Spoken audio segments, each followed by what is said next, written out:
Let's say we want to use a second order Taylor polynomial to approximate the integral from 0 to 0.5 of cosine of the square root of 3x. All right, so the idea here is that we're going to first find the Taylor polynomial for just cosine and then anti-differentiate it. Or I should say specifically for cosine of the square root of 3x. Yeah. So, right, we know that cosine of x is the usual 1 minus x squared over 2 factorial, et cetera, et cetera, et cetera. And I might want one more term, I guess. And then when I plug in the square root of 3x, I'm going to get that the cosine of the square root of 3x, I'm just subbing in the square root of 3x for x. I'm going to get 1 minus the square root of 3x squared. And at this point, since I have those numbers written down, I might actually start multiplying those. Instead of writing 2 factorial, let's just write 2. And here I'm going to have the square root of 3x to the 4th over 4 factorial is 24 minus the square root of 3x to the 6th over 6 factorial, which is 720. Now let's simplify. So square root of 3x squared is just 3x. I'm going to have 1 minus 3x over 2. The square root of 3x to the 4th is just 3x squared. That's going to be 9x squared for 24. And then finally, the next term, that not that we actually need it, but I'm going to write that anyway. The next term, you'd have the square root to the 6th, so that's the 3x cubed. So you get minus 27x to the 3rd over 720. But if we read the question, right, the problem said specifically to use a second order Taylor polynomial. So we're only really need to use these terms here. Is the first one considered 0? Is 1 considered 0? Right. So when I say order, another word for degree, really. Oh, okay. So right. So 1, you have a 1x to the 0th, a 3x over 2, a 9x squared. Right. So this is right. So we're stopping here because that's your second order. So it's not the number of terms, it's the highest power of x. That's the distinguishing feature there. So then we're going to write our integral. So we're going to say that the integral from 0 to 0.5 of cosine of the square root of 3x is going to be approximated by the integral from 0 to 0.5 of 1 minus 3 halves x plus 9/24 x squared.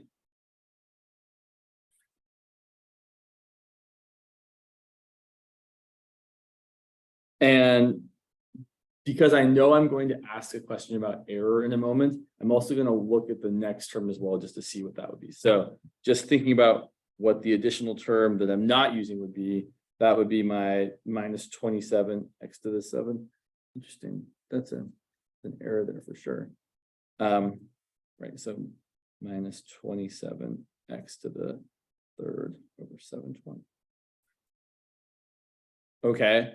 So then if I integrate this whole thing, I'm going to get, or anti-differentiate, whatever words you like, x minus 3 halves times x squared over 2, which is going to be 3/4 x squared, and then plus 9/24 times x cubed over 3 is going to end up being, let's see, 9 over 24 reduces to 3/8, and then if I don't have another 3, it's just going to be a 1/8. We get a 1/8 x cubed from 0 to 0.5. And then this other part here will end up being whatever it's going to be. It's going to be minus 27 x to the 4th over 4 times all that. And again, I'm only keeping track of that because I know I'm going to ask a question about error in a minute. You're supposed to integrate the next term as well.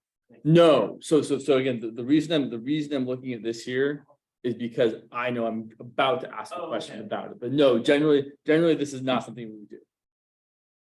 So then we plugging in 0.5 or 1/2, I'm going to get 1/2 minus 3/4 times 1/2 squared plus 1/8 times 1/2 cubed, which is some number, which I don't want to calculate, but it's some number.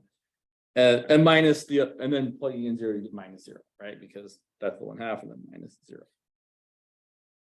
And the point here is that if I plug in the 1/2 here, I get -27 times 1/2 to the 4th over 4 times 720. So here's what we've got. We can say that this integral, the integral from 0 to 0.5 of cosine of the square root of 3x, is approximately this number here. 1/2 minus 3/4 times 1/2 squared plus 1/8 times 1/2 cubed. Now I'll point out, this is an alternating series. And we know by the alternating series remainder theorem that the error is less than or equal to whatever the next term of the series would be. So we know that our estimate here, the error in our estimate,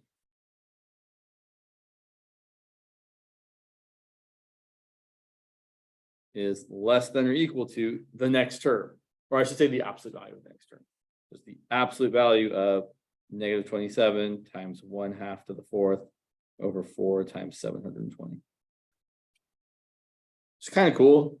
It's nice that when you have an alternating series like this, it's really, really easy to just say, oh, we know the error has to be less than or equal to whatever the next term is. So it's whatever the duration of.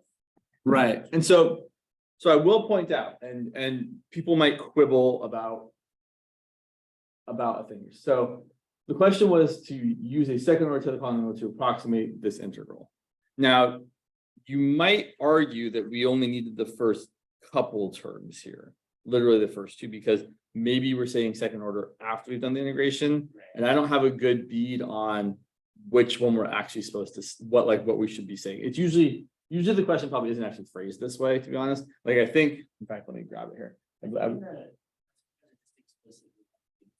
Oh yeah. Well, in fact, I was looking at the homework earlier and I'd written down some problems kind of based on this, and then I totally left it in my office just now.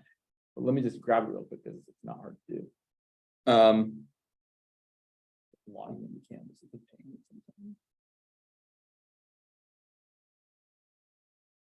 Yeah, like there's a problem similar to this. I know that I saw about sine.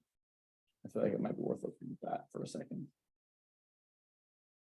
Someday. Sorry. Yeah.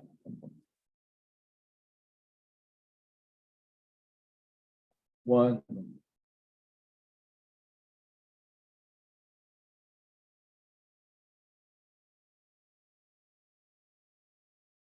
Oh yeah, there's those. We should look at those too. They're very good. Yeah.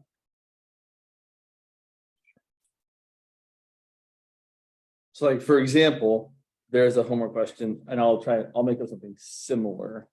It says we want to use a series to estimate. Let's go ahead. Yeah, sure, we can do this. The integral of cosine of x squared from 0 to 0.5. And we want, with an error of magnitude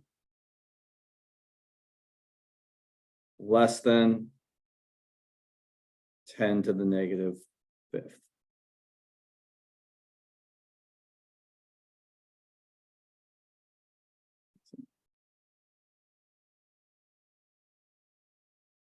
So again, the idea is we're actually going to write out just the power series for this. And then after we've done that, we're going to kind of find the term that's going to give us the error one, because it's going to be alternating. So I'm going to do the same thing. I'm going to say, well, okay, cosine of x squared. Well, I know cosine of x, right? Yeah. It's 1 minus x squared over 2. So I'm just going to plug in the x squared and get 1 minus x squared over 2 factorial plus x to the 4th. Sorry, x squared to the 4th over 4 factorial minus x squared to the 6th over 6 factorial, et cetera, et cetera, et cetera. And so then the integral of that, just the regular indefinite integral of cosine of x squared, can be approximated by the indefinite integral of this thing here. 1 minus x to the 4th over 2 factorial plus x to the 8th 4 factorial minus x to the 12th over 6 factorial, and so on. which is equal to x minus x to the 5th over 2 factorial, oh, sorry, over 5 times 2 factorial, plus x to the 9th over 9 times 4 factorial, minus x to the 13th over 13 times 6 factorial, and so on.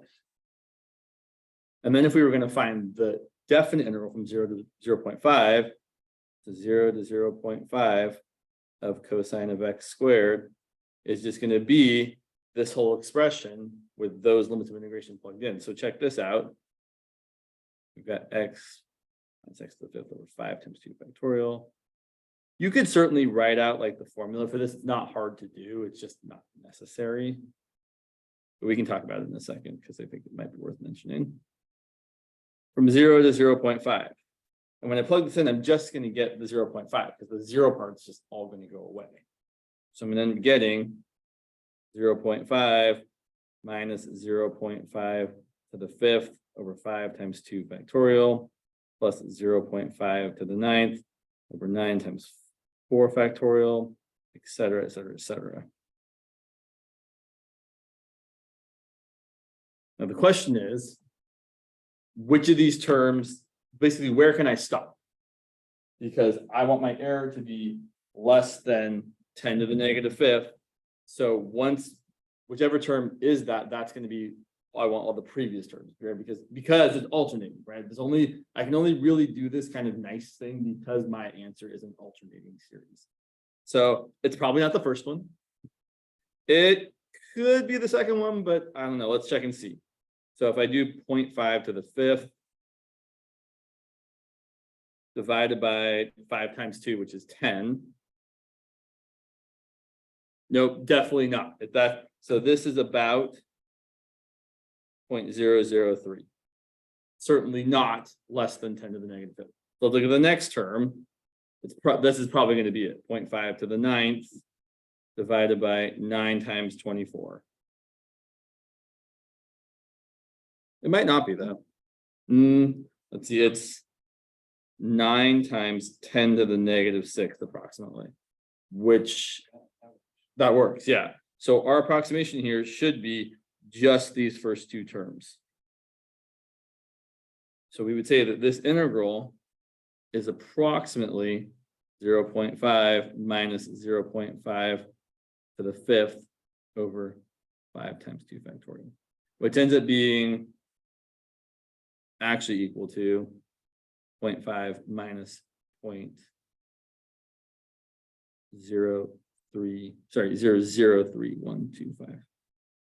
So that's going to be what, 0.496875.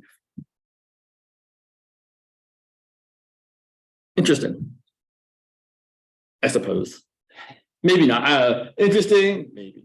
But so this is kind of the idea. We can definitely use series to approximate integrals of things that we cannot actually anti-differentiate. Because that's kind of the larger picture, is that cosine of x squared doesn't have an antiderivative that's like reasonable. Literally the integral is like that. They say someone says the integral, the antiderivative of cosine of x squared, you're like, well, there it is. The integral of cosine of x squared. You can't do anything else. So that's maybe why you might do something like this. Let's look at something else here, because I saw, oh yeah, we should talk about that for a minute. So there's like one knowledge. Right, exactly. You have to do so just to kind of actually to say that more explicitly, because last class I was talking about it, but I feel like I was not doing a great job of talking about it. Let's go ahead and say that for a second. Yes. So Taylor's remainder theorem. Not that you couldn't, remainder is the word that I want right there. You certainly could use this Taylor's remainder theorem if you had an alternating series as well, but why would you? Right? So here's the gist. If we have a decreasing, this is not the gist actually. So if we have a decreasing alternating series, the error is always just bounded by the next term.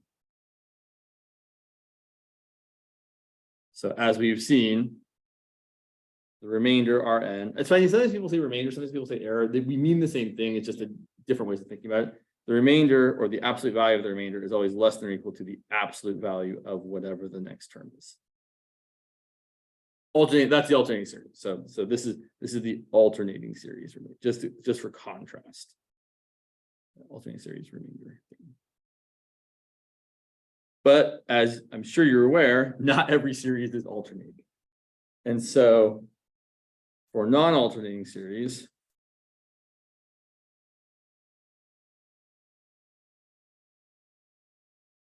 we estimate the error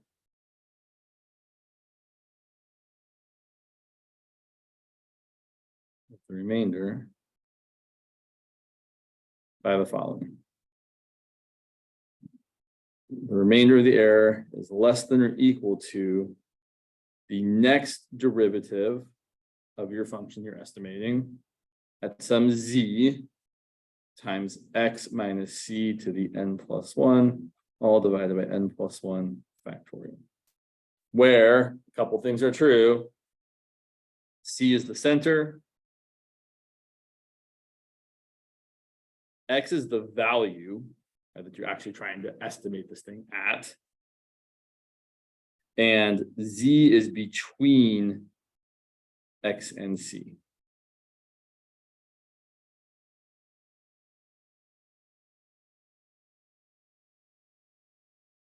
And so what we typically do is then we say we want to maximize fn plus 1 of z for z between x and c. Call that m, as some people do. And then this is less than or equal to m times x minus c to the n plus 1 over n plus 1 factorial. So you're never actually going to know what the nth derivative at, or the n plus 1 derivative of your function at z is, because we don't actually know where z is. We can't really find it. We just know what happens between these two numbers. So this is how we get an upper bound on what the error is. The problem is, man, I feel like the examples are always too easy. Like it's always just like e to the x. So trying to think. What's another good example of a non-alternating? I feel like so many of our series are alternating that we actually like to look at. Sure, we can do something more interesting, like, for example, sure, we want to use a third degree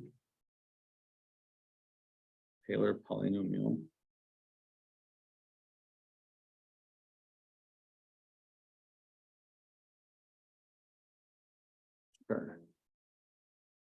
to estimate the natural log of 1/2.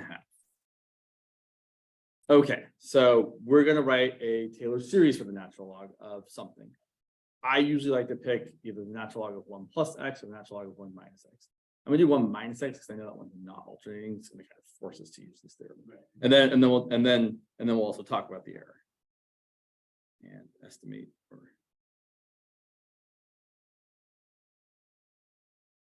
So I know that the Taylor series for the natural log of 1 minus x. Actually, do I know it? It's a good question. I don't know it off the top of my head, to be perfectly honest. So here's what I'm going to do. I'm going to take the derivative of this. The derivative of that is 1 over 1 minus x times -1. But I know that the Taylor series for 1 over 1 minus x is everyone's favorite, 1 plus x squared plus x cubed, so on and so on and so on. So the Taylor series for the natural log of 1 minus x, I'm going to anti-differentiate this whole thing to get that. So the natural log of 1 minus x is going to equal negative x minus x squared over 2 minus x cubed over 3 minus x to the 4th over 4. And just do it on and on and on. Kind of interesting. So is this alternating? Well, it is alternating depending on the value of x you pick. right? If you pick X to be something like, well, a negative number, then this would alternate. But a couple things I want to point out here. Thing one, the interval of convergence here. Well, we know that this series, the interval of convergence is -1 to 1, right? It's your usual geometric series. So X between -1 and 1. So this series here has the same interval of convergence plus or minus some endpoints. So it might converge at 1, it might converge at -1. Right. I don't actually really care because I'm looking at finding natural log of 1/2. But our interval of convergence for this is same. It probably doesn't include 1 because 1 minus 1 is 0 and the natural log of 0 doesn't exist. It probably does include -1. So if I had to guess, I would guess that my interval of convergence is -1 inclusive to +1 exclusive. And it is. So now I want to use this third degree Taylor polynomial to estimate the natural log of 1/2. So I'm gonna plug in X equal to 1/2, and I'm saying the natural log of 1 minus 1/2 is approximately -1/2 minus 1/2 squared over 2 minus 1/2 cubed over 3. And you might immediately notice that our answer is going to be negative. Does that make sense? Is the natural log of 1/2 a negative number? Sure. So think about the graph of natural log for a second. Yeah. When you think about the graph of natural log, I'm envisioning a vertical asymptote, and then it's crossing the x-axis at what x-intercept? Right. Oh, right. So then if we think about that, if that's where x equals 1, well, then here's x equal to 1/2. And does it make sense that the natural log is going to be negative? It sure does. Simplifying this, sure, why not? It's going to be -1/2 plus, let's see, 1/2 squared is 1/4, divided by 2 is 1/8, and that's 1/8 divided by 3 is 1/24. I kind of feel like I should add this up just to kind of compare. So 1/2 plus 1/8 plus 1/24 is going to be, wow, that's, I guess not that surprising. It's exactly 2/3. I guess we could have seen that. So that's 12/24, that's 3/24, and that's 1/24, which gives you 16/24, which is exactly 2/3. So this is approximately -2/3. I know for a fact, well, in fact, I also have a calculator, that the natural log of 1/2 is about -0.69. But let's actually do it just to be. Yep, -0, negative. Pretty close. Yeah, it is pretty close. So actual, right, the actual value right, over here, natural log of 1/2 is about -0.693. Sure, go one more decimal place. So then the question is, what's the bound on our error? So here, error. Well, we use the first 3 terms, but it's not alternating, right? So our error, we need to use the Taylor error. The names are too long. Taylor's remainder theorem. I guess it's not that long. So we know that our error is going to be less than or equal to the absolute value of the n+1 derivative of this function, which I didn't actually find any of the derivatives. That's okay, we will. So the 4th derivative of my function times x minus my center, which was 0. And I didn't say that, but it is 0. So the 4th power.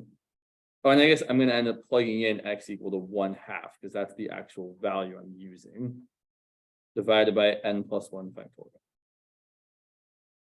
Okay, so let's see. So I need to take some derivatives here, and I'm kind of running out of room, of course. So let's see. So my function is natural log of 1 minus x. My first derivative is 1 over 1 minus x times -1. I would probably write that as -1 minus x to the -1.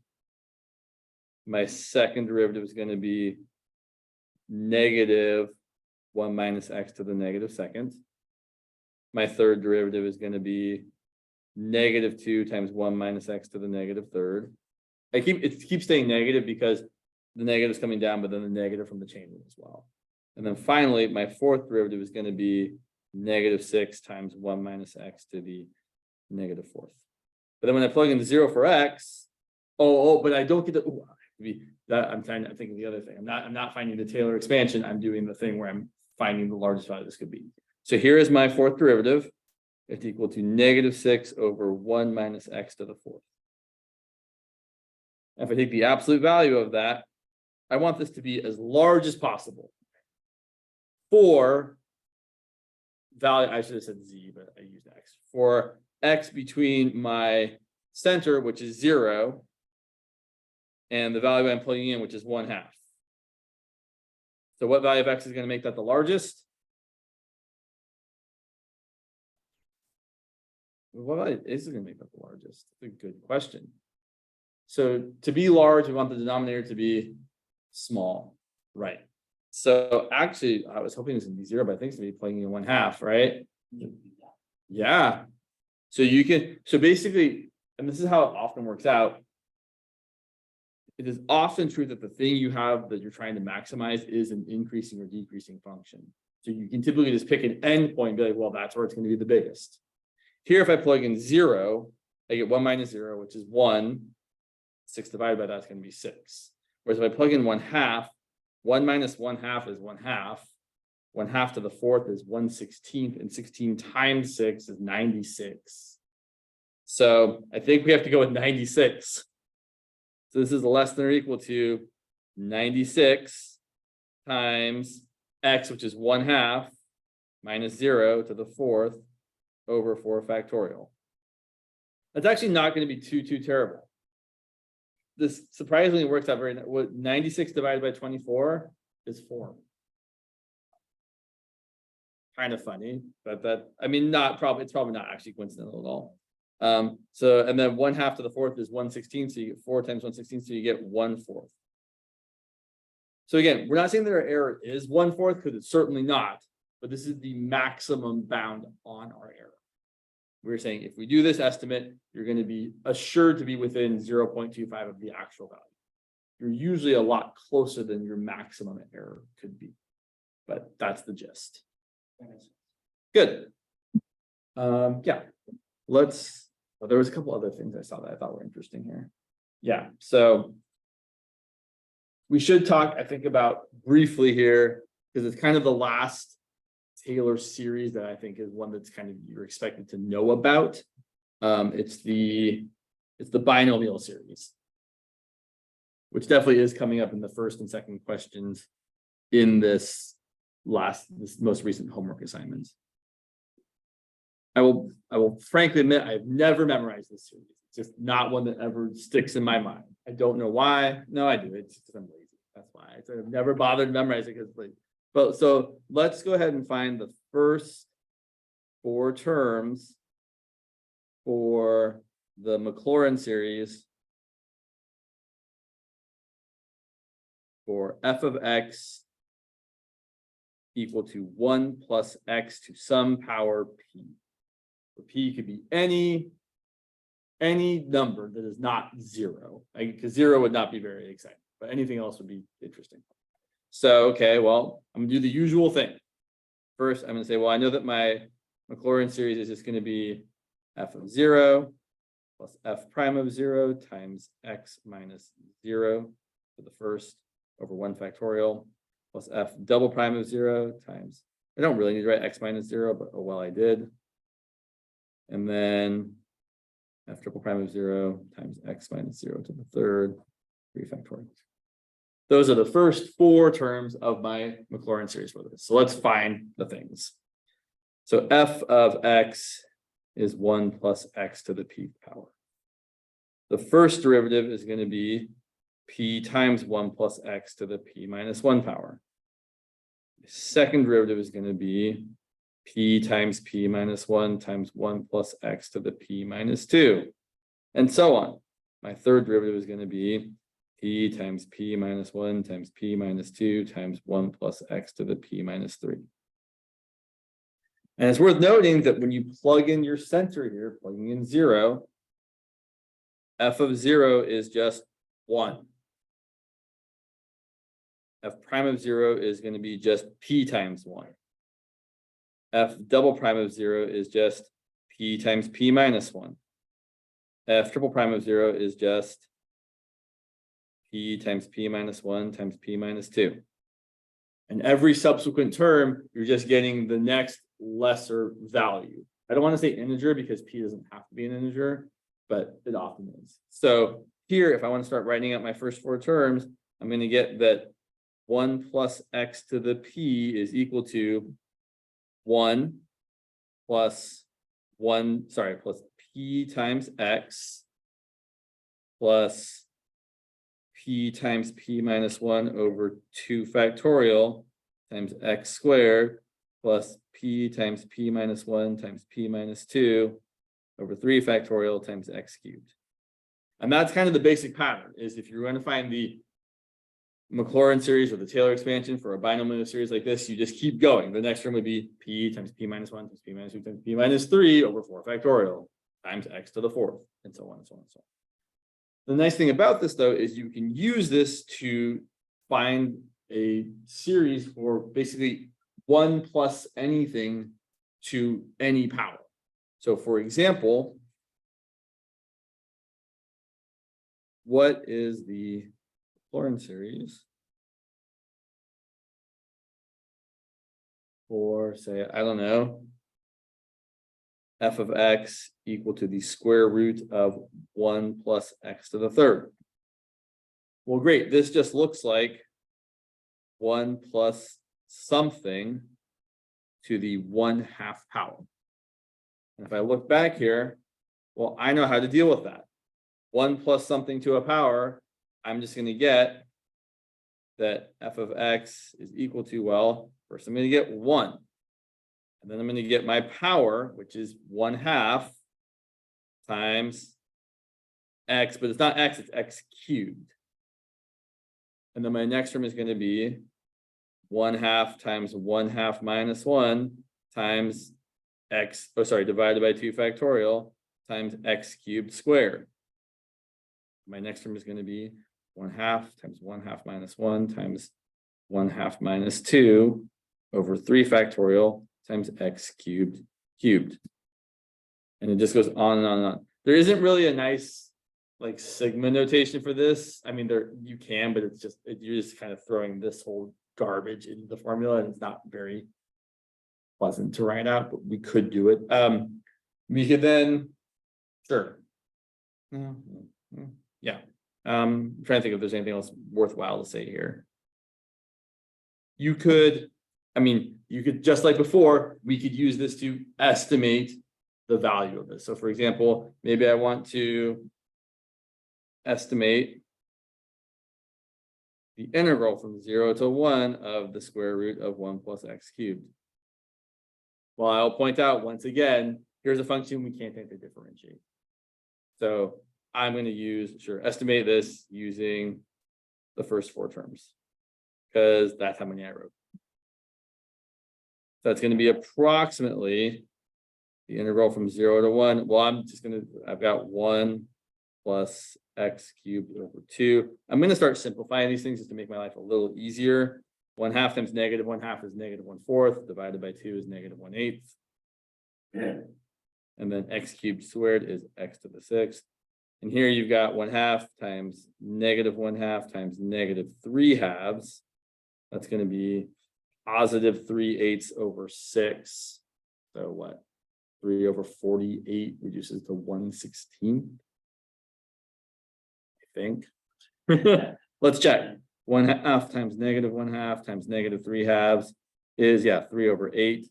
And then dividing by 6 is really just 3/8 times 1/6. 1/16. X to the 9th. And then we integrate, we get x plus x to the 4th over 8 minus x to the 7th over 56 plus x to the 10th over 160 from 0 to 1. And that's going to be 1 plus 1/8 minus 156 plus 1 over 160.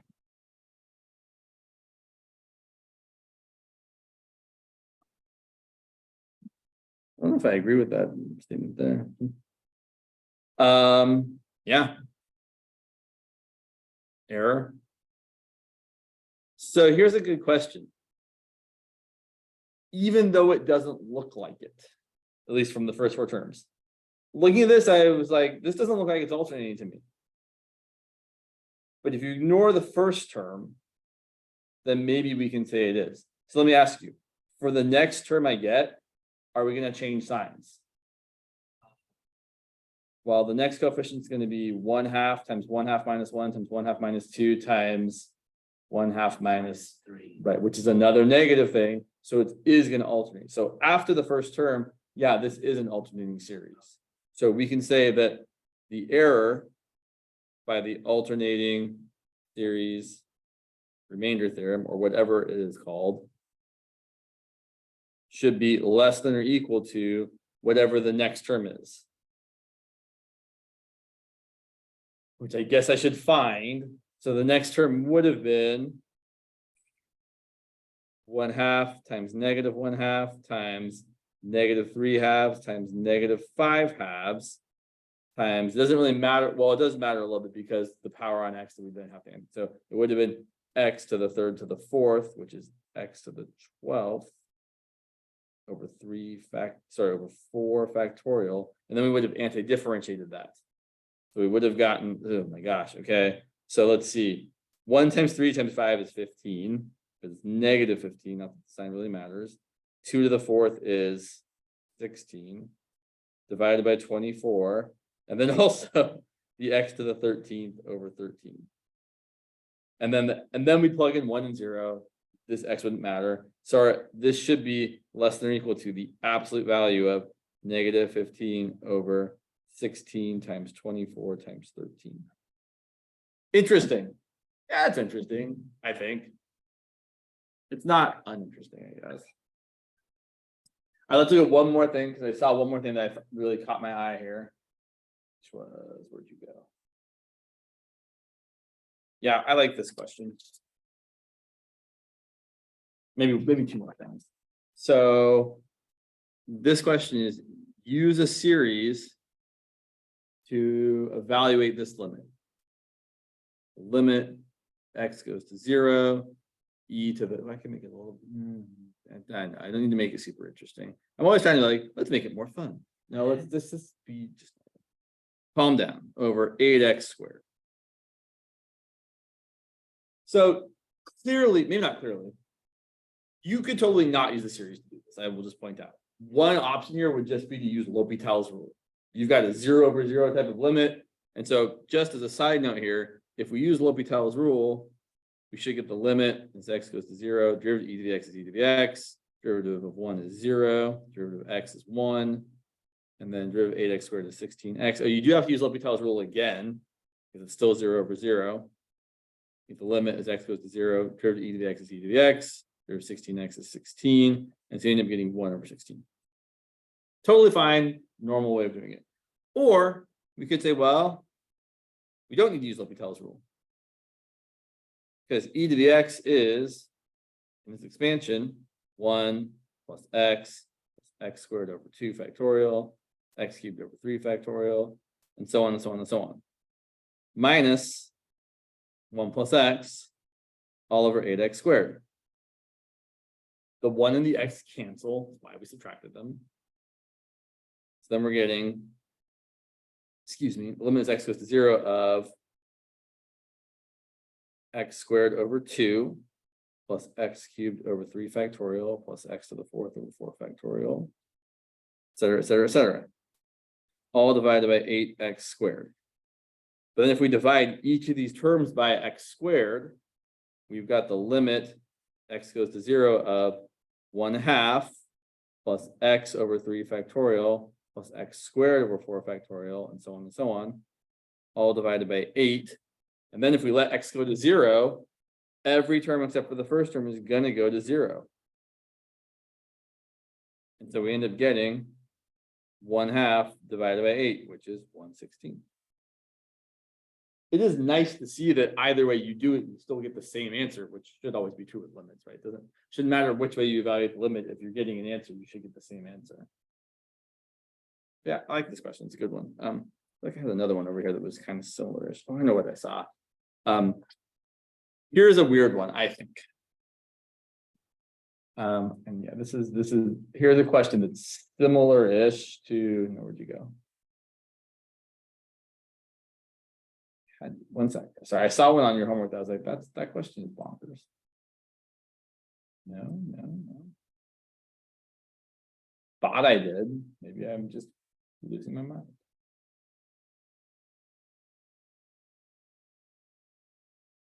I'm gonna do it anyway, even though I can't find it anymore, but I'm almost sure I saw it. I saw a question that looked like this. Find the Taylor series for e to the sine of x. Oh, Right? So this one's a little bit nutty. You can kind of, I mean, you have to do both things. I would probably, how would I do this first? I would probably start by writing out as like replacing, so I know that e to the x is 1 plus x, or maybe not the whole thing, but maybe we just want the first 4 non-zero terms.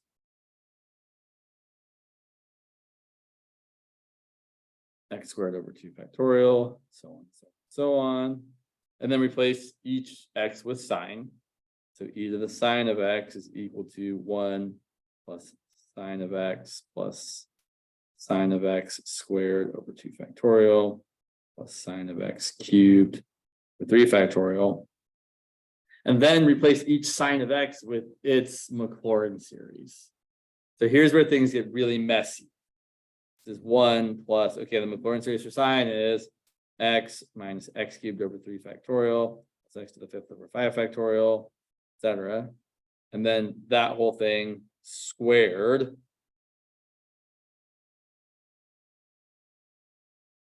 Right? Exactly. That's how I feel too. And then that whole thing cubed. And it just seems like it's going to be a totally bonkers mess.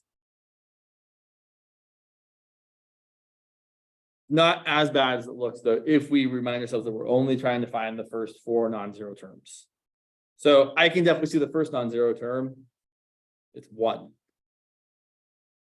Right? There is no other constant to add to that. Okay, so then I'm gonna look for the next power of x, which is just x to the first. And I see, in fact, let's start circling things here. So there's where that comes from. And then we can see, well, here's an x to the first, and I don't see any other way I can get an x to the first. Cool. But now I need to look for x squared. Well, I'm actually not going to get an x squared in here at all. So I look over to my next term here and I say, oh, I am going to get an x squared here. So if I multiply this whole thing out, I will get the first term being x squared over 2 factorial. So this x here will contribute the x squared. So we're actually not too terrible yet.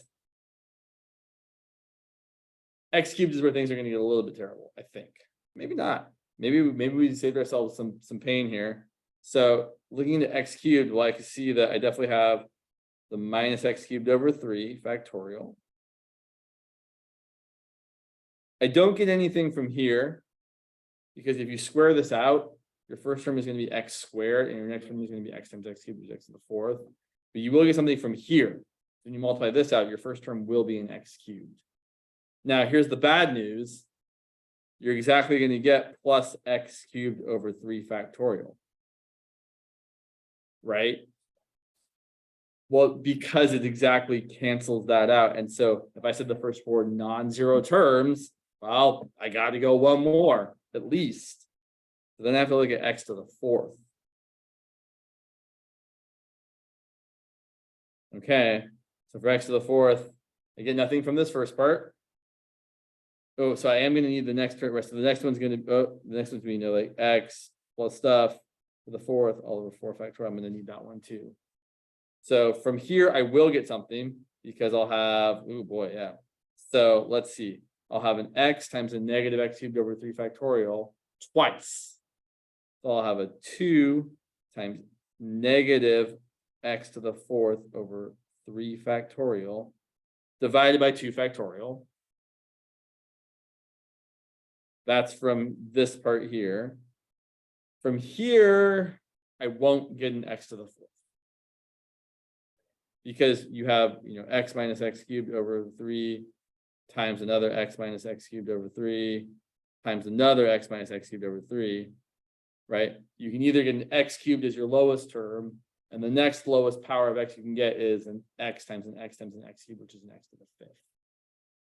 So there's no way from this thing being cubed that you can get an x to the fourth power out of that. You essentially have to select one term from each factor. And so you can either select x and x to give you x cubed, or x, and the next thing you can pick is x cubed to give you an x to the fifth. But then from here, you will get an x to the fourth over 4 factorial.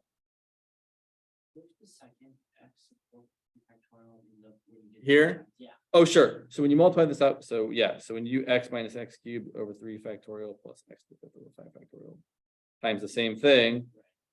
It's kind of like how when you do like a plus b quantity squared, and you get a squared plus 2ab plus b squared. Oh, It's because you get it both ways. So right here, you're getting both this x times this minus x cubed, and this x times that minus x cubed. Oh. So that's why we're getting 2 of those, right like that. So then this doesn't cancel out, so that would be your fourth non-zero term. Kind of gross stuff. All right, I should stop talking to you. 10:51. Oh, shoot.